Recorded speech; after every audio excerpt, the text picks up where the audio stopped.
Selamat pagi saudara-saudara, khususnya saudara GKPS TV yang kami cintai. Sebelum kita mendengarkan firman Tuhan, mari kita berdoa. Ya Bapa di surga, terima kasih atas kehidupan yang Engkau berikan kepada kami. Terima kasih juga buat waktu sehingga kami boleh mendengarkan firman-Mu. Amin.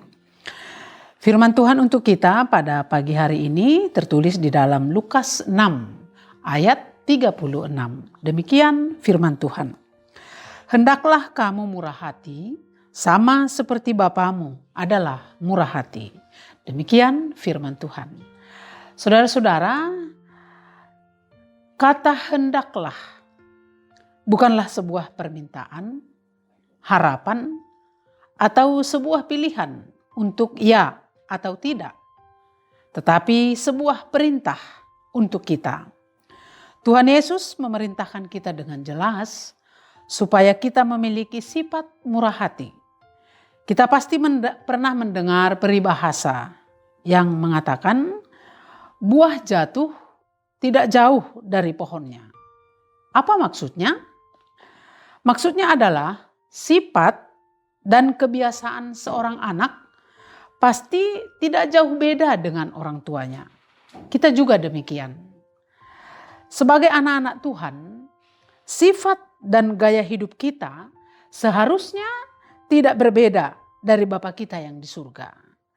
Jika Bapa kita murah hati, maka kita pun seharusnya memiliki sifat murah hati. Saudara-saudara, Tuhan sudah memberikan segala-galanya bagi kita. Ia memberikan kepada kita alam dan seluruh ciptaan yang sempurna.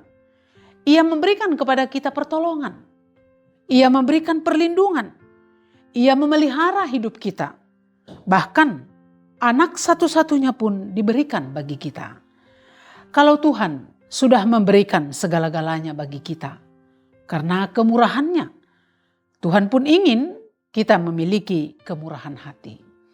Kemurahan hati di dalam menolong orang lain, kemurahan hati di dalam mengasihi orang lain, kemurahan hati di dalam mendukung pekerjaan Tuhan.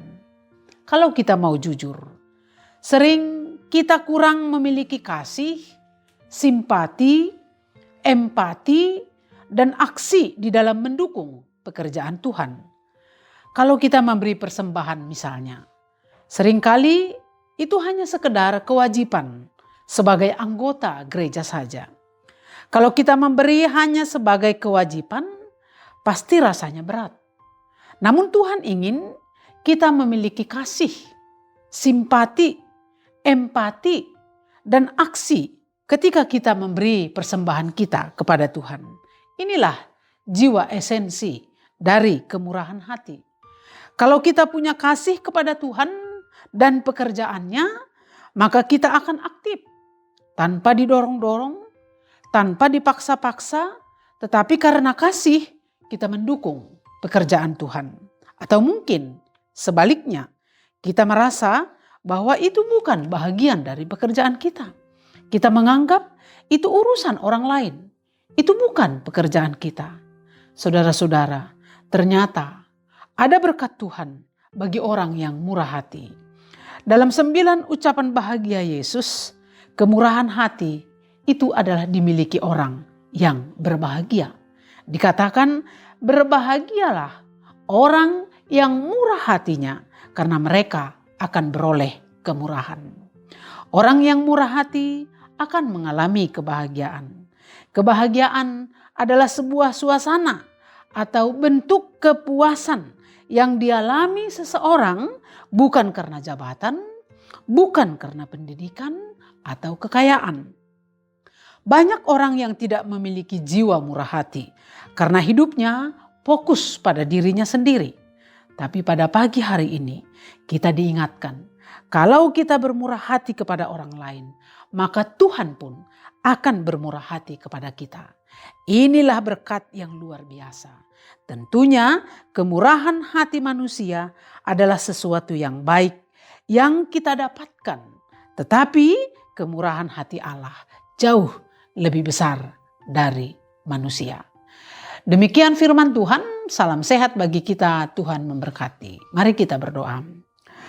Bapa di surga, berkati kami Tuhan dan layakkan kami untuk bisa bermurah hati seperti Engkau. Amin.